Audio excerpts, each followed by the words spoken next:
Cristo, Iglesia del Centro Apostólico, damos la bienvenida a cada uno de ustedes que por medio de las redes sociales nos están escuchando, hermanos, hermanas, amigos.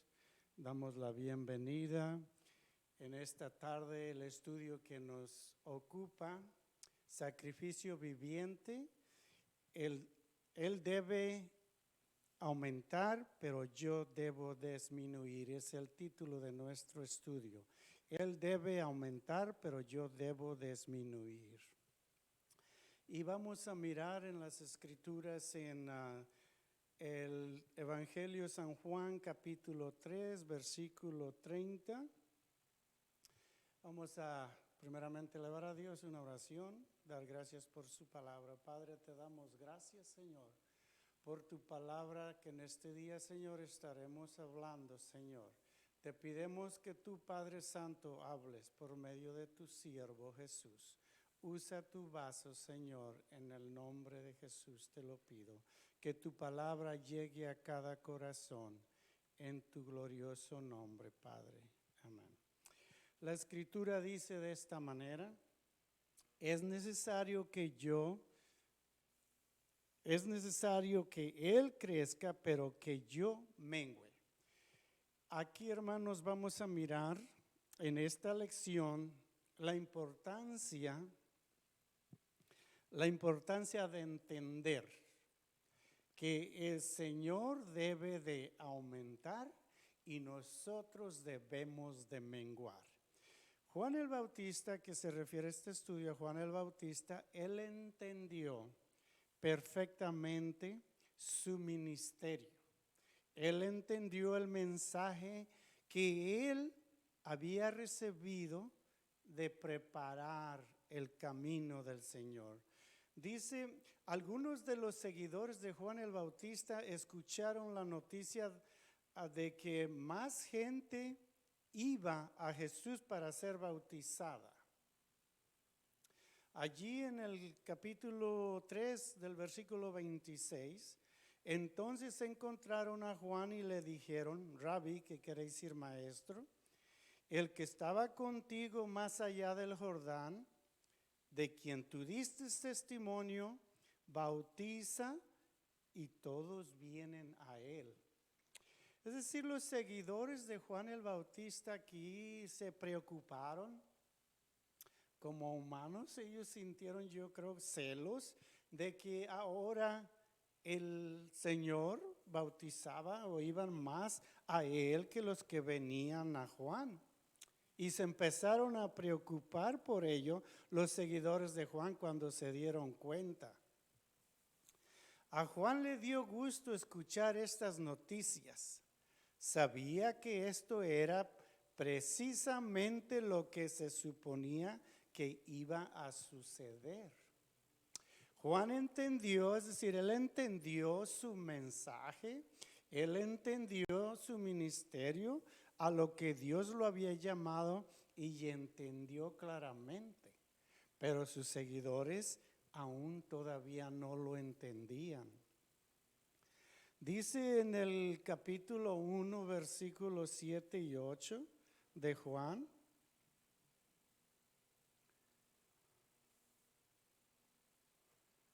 dice, capítulo 1, versículos 7 y 8. Este vino por testimonio para que diese testimonio de la luz, a fin de que todos creyesen por él. No era él la luz, sino para que diese testimonio de la luz. Es decir, Juan entendió y su mensaje era que él no era la luz, que él venía preparando el camino para aquel que era la luz. Y aunque tenía seguidores Juan, y él había predicado este mensaje, aún no le habían entendido. Por eso se sintieron ellos como con celos: maestro, aquel de quien tú diste testimonio, ahora él te está ganando. Él tiene más seguidores que tú. Pero eso a Juan no le preocupó. A él le dio gusto porque allí se dio cuenta que él había cumplido su ministerio. Estaba a fin de menguar y el Señor aumentar. Y quiero decir que esta es una lección importantísima para nosotros los hijos de Dios. Entender que nosotros como hijos de Dios necesitamos que menguar y el Señor necesita que crecer en nosotros, en nuestra vida diaria. Que nos dé gusto el que el Señor crezca en nuestras vidas, que sepamos entender, hermano, hermana, amigo, que Cristo debe ser quien crezca en nosotros. Ministros, maestros, debemos de entender que el Señor es el que debe de ir creciendo para que pueda la palabra de Dios llegar a los corazones de aquellos que la necesitan. Él necesita que ir creciendo en nosotros, porque nosotros venimos a ser esos mensajeros de su palabra. Juan vino preparando el camino para Jesús. Él lo entendió, él lo hizo. Nosotros como hijos de Dios, ¿qué es lo que hacemos? Preparamos con la palabra para las almas, para el creyente, para edificación de la misma iglesia, para edificación del cuerpo de Cristo por medio de la palabra. Entender que venimos nosotros preparando el camino para que crezca aquel que debe de crecer más, quien es nuestro Señor Jesucristo. Este es el testimonio de Juan cuando los judíos enviaron de Jerusalén sacerdotes y levitas para que le preguntasen: ¿tú quién eres? Fijémonos aquí, hermanos. Los religiosos le mandan preguntar: ¿tú quién eres? Estaban interesados en saber quién era, porque ellos, vamos a hablar claramente, estudiaban la ley y sabían que era una profecía que el Mesías vendría. Y es allí donde les entró la curiosidad, porque por 400 años no habían tenido profeta. Y ellos que estudiaban las profecías, las escrituras, les llegó la curiosidad y enviaron a Juan. Entonces confesó. En el versículo 20 dice: confesó y no negó, sino confesó: yo no soy el Cristo. En otras palabras, él les estaba refiriendo lo que dijo el profeta Isaías, de aquel que vendría adelante de él preparando el camino. Y le preguntaron: ¿qué pues eres tú, Elías? Dijo: no soy. ¿Eres tú el profeta? Y respondió: no. Y le dijeron: pues ¿quién eres? Para que demos respuesta a los que nos enviaron. ¿Qué dices de ti mismo? Dijo: yo soy la voz de uno que clama en el desierto, enderezar el camino del Señor, como dijo el profeta Isaías. Allí testifica Juan y les dice una vez más: yo no soy la luz, yo vengo preparando el camino para el que es la luz. Hermanos, hermanas, amigos, el mensaje de hoy es que nosotros estamos ayudando y preparando el camino para que crezca la palabra bendita del Evangelio en las almas que necesitan que venir al Señor. Así como en los días de Juan el Bautista, que no hubo profeta por 400 años y nomás era la costumbre de ellos reunirse en las sinagogas, estudiar la palabra y la interpretaban. Hermanos y amigos, hoy en día tenemos la palabra de Dios que la estudiamos y el Señor está hablando cada día a la humanidad. Miren, cuando el profeta Juan el Bautista empezó a bautizar, dice que venían a él, los religiosos aún venían a él. Hasta los soldados venían a él, le hacían preguntas, ¿qué haremos? Oh, pero él les dijo, generación de víboras, ¿qué nos enseñó a huir de la ira venidera? Es porque habían venido a él los que estudiaban la palabra, pero no la entendían, no la vivían. Aquellos, aún los soldados, venían y le preguntaron, ¿qué haremos? Y él les dio la respuesta. Empezar a hacer frutos dignos de arrepentimiento. Hoy en nuestros días tenemos la palabra viva del Señor que nos habla a cada momento que vengamos al que es la luz. No podemos nosotros como hijos de Dios, no podemos decir que nosotros les vamos a dar la salvación, pero hay uno para el cual preparamos el camino con la palabra de Dios para que vengas y alcance la salvación aquel que no la ha alcanzado. Así como en los días de Juan el Bautista cuando predicó el mensaje de arrepentimiento y vinieron y fueron bautizados en ese mensaje de arrepentimiento. A hoy, el día de hoy, el mensaje es el mensaje en el nombre de Jesucristo. Porque no hay otro nombre bajo del cielo dado a los hombres en el cual podamos ser salvos. Así como en los días de Juan el Bautista, la gente bajaba a ser bautizados, hoy es necesario que la gente venga a Cristo y sea salvo por medio del arrepentimiento y el bautismo en su nombre. Juan vino como un precursor, es decir, uno que viene adelante, pero que entiende que atrás de él viene alguien más grande. Nosotros hablamos la palabra de Dios, pero entendemos que el que hace la obra es Dios. Nosotros nomás la compartimos.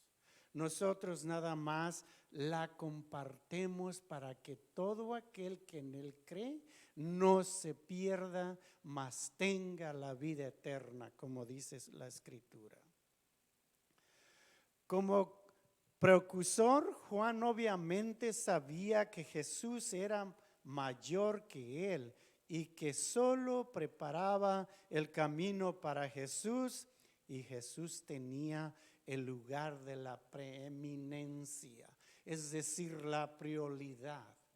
Jesús venía tras de Juan y Juan dio testimonio. El que viene después de mí es antes de mí. Entonces Juan entendió que él estaba preparando el camino para aquel que era antes que él, que tenía la preeminencia, la autoridad. Por lo tanto, un tema muy común de su predicación era preeminencia. Juan siempre dijo, después de mí viene uno que es antes de mí. Allí en el capítulo 1, versículo 29 y 30, capítulo 1 de San Juan, versículo 29 y 30.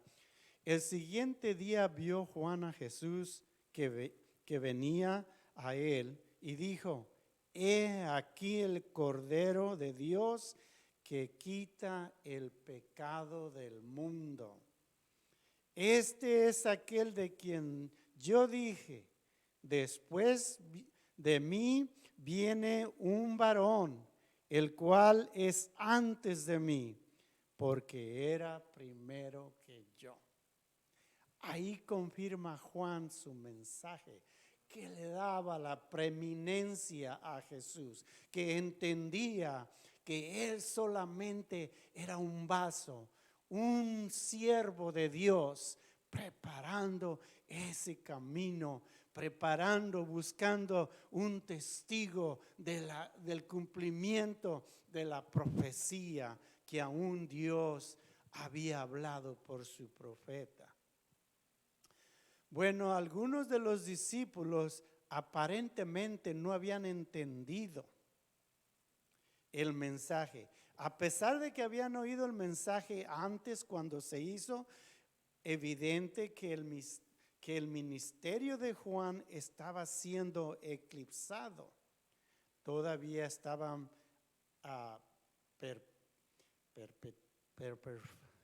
perturbados, todavía estaban perturbados ellos.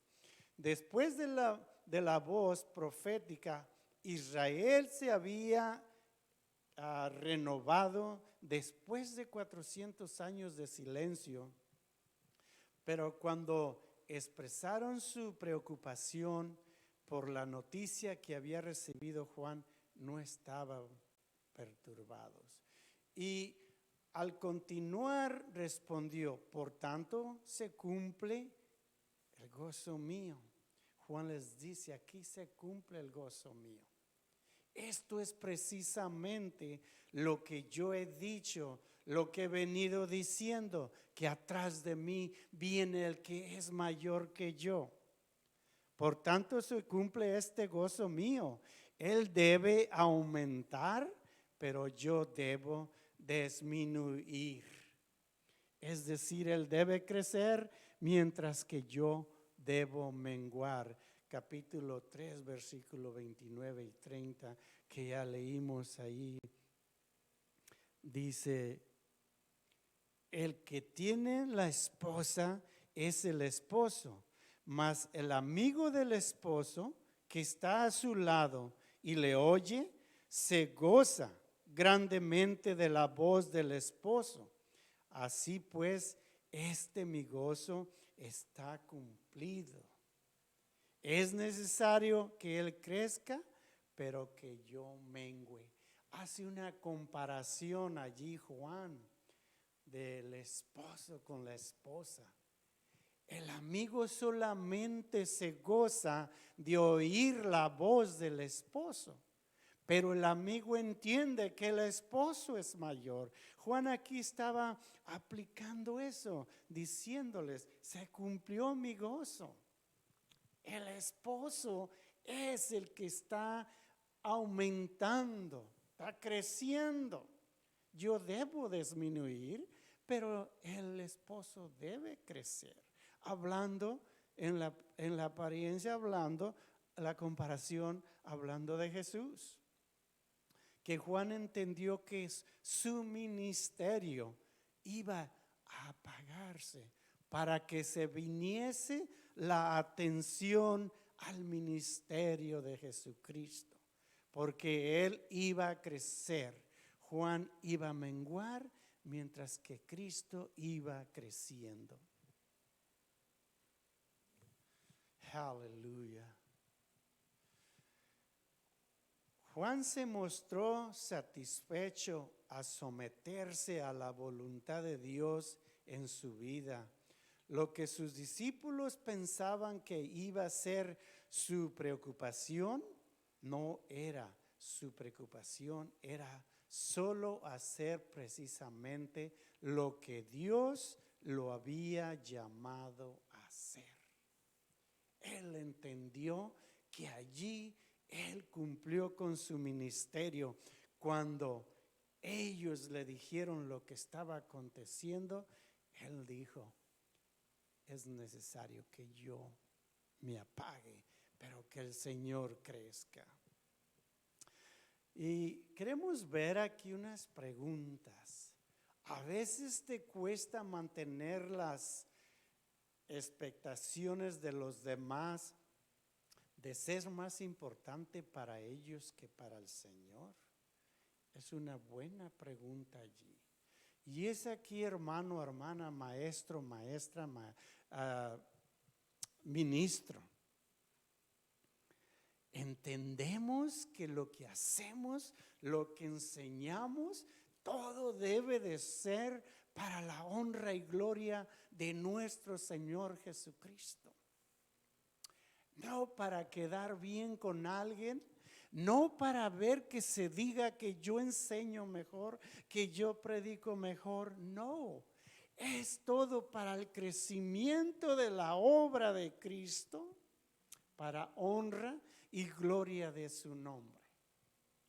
Es a veces notorio que en nuestros días hay personas que buscan esa satisfacción de querer quedar bien con el público, quedar bien con un grupo, que me digan, que me alaben. Pero hermano, hermana, entendemos nosotros como hijos de Dios que todo se hace para la honra y gloria de Dios, para el crecimiento. Ese es el mensaje. Que yo disminuya, pero que Cristo crezca. No es mi obra, es la obra de Dios. No trabajo para mí, trabajo en la obra de Dios. Ese es el mensaje. Juan lo entendió y lo explicó varias veces. Es necesario que yo mengüe. Pero es necesario que Cristo, la luz, crezca. Así nosotros, hermanos, ministros, maestros, cuando demos una enseñanza de la palabra de Dios, que sea con todo nuestro corazón, nuestro sentir, que es para el crecimiento en la obra de Dios, en el cuerpo de Cristo, para que almas puedan venir, no jactarnos, sino darle a Dios toda honra y toda gloria por toda la obra de su palabra. ¿Crees que es fácil engañarnos a nosotros mismos para que pensemos que estamos en una relación correcta con el Señor?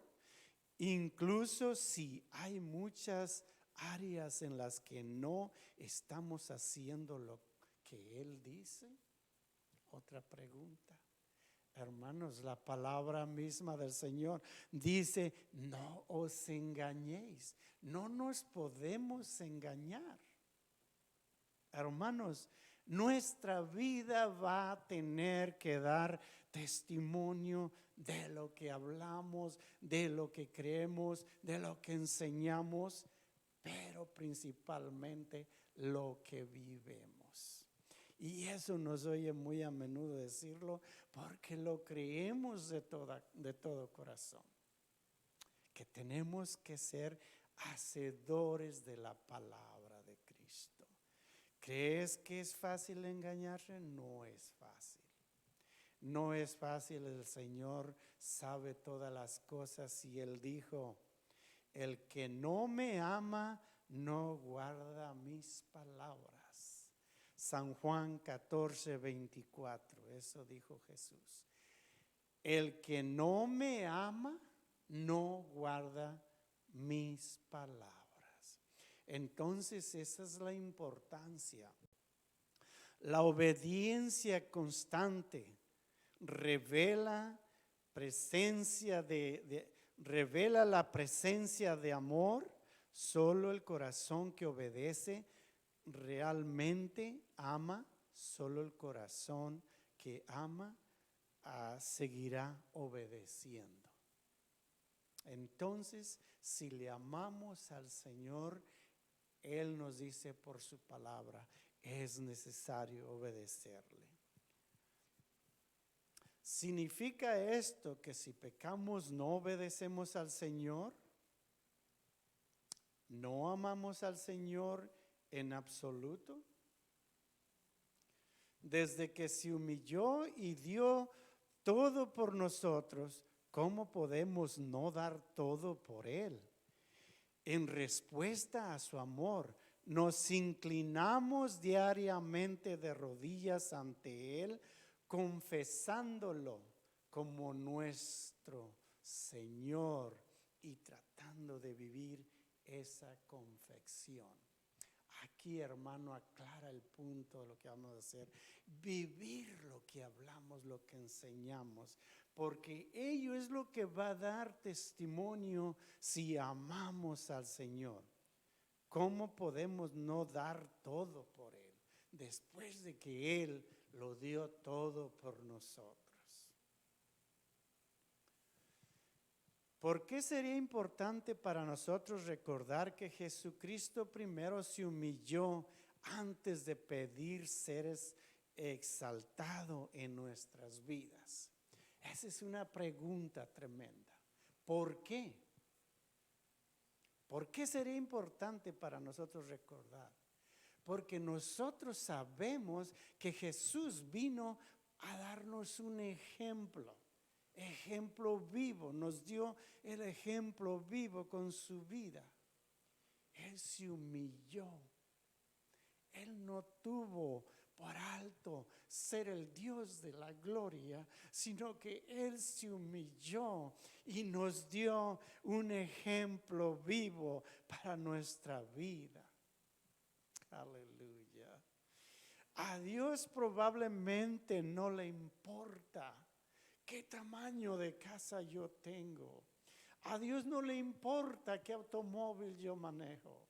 A Dios no le importa qué como. A Dios lo que le interesa es mi vida. Es decir, lo que le hacemos en nuestras vidas es lo que a Él le importa, lo que le importa a Dios de nosotros. ¿Qué hacemos? ¿Qué testimonio damos? ¿A qué confesamos con nuestras obras? Eso es lo que a Dios le importa. ¿Qué vivemos? Porque con nuestra vida testificamos si le sirvemos. Mis interacciones con otros, ya sea en persona o en las redes sociales, ¿refleja que Jesús es el Señor de mi vida? Esa es una pregunta. Como yo me comporto, como yo hablo con otros, ¿reflexiona que el Señor es el Señor de mi vida? ¿Cuáles son algunos otros ejemplos específicos que revela claramente si estoy viviendo como Jesús, como que Jesús es el Señor de mi vida? Aleluya. Es bien importante, hermanos, lo que hacemos diariamente, porque eso va a dar testimonio si el Señor es el Señor de nuestra vida. Vamos a terminar aquí con este pensamiento en su corazón y vamos a dar unas cuantas palabras para concluir. Señor, gracias por el gozo que he encontrado en mi salvación. Tú debes aumentar y yo debo disminuir. Tú eres el Señor de mi vida. Venga tu reino, hágase tu voluntad. Hágase tu voluntad, Señor, no la mía. Así es como voy a dar el testimonio que el Señor es el Señor de mi vida. Yo haré para tener la mente de Cristo. Tu voluntad yo haré para tener la mente de Cristo.